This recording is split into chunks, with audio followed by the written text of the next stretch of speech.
Hello Patreon people, Chris here. I know it's been a while since I've done an update.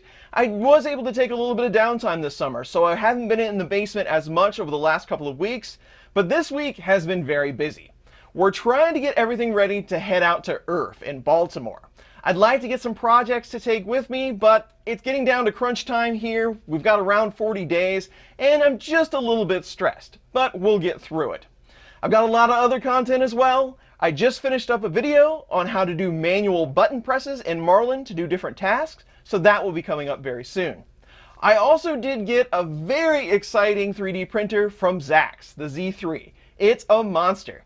And the shipping weight on it is somewhere around 60 kilograms. So it's very hard to move, very hard to show in different videos, or I would show it to you right now. But be ready for a video on an overview for that 3D printer. It's way more than a hobbyist would probably ever want, but it would give something like an Ultimaker a run for its money, and it has about twice the build volume. So pretty exciting all in all. In other news, I have mainboards coming out my ears. Literally, I probably have a half a dozen, maybe even closer to 10 mainboards that I'm supposed to be looking at, going through all the different options so that I can show you all. There's a lot of exciting things happening with firmware and mainboards right now, including a lot of integration of the Raspberry Pi chips because of the Pi shortages.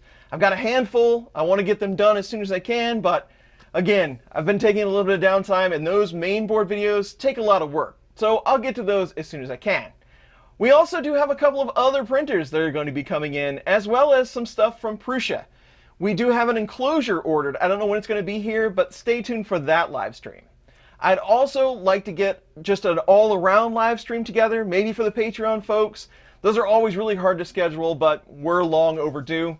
I want to talk about the Chameleon version 2.5. I did talk to Bill at Murph. There's a few other parts to make it work a little bit better, so we're going to check that out. So that's all I can think of right now. I just wanted to get you all an update because it has been a minute. There will be a lot more Patreon content coming in the next couple of weeks. Hopefully I see a lot of you at ERRF. Again, we're around 40 days away. So these videos are just for you, my awesome Patreon supporters, and I'll see you again really soon on the next coffee break.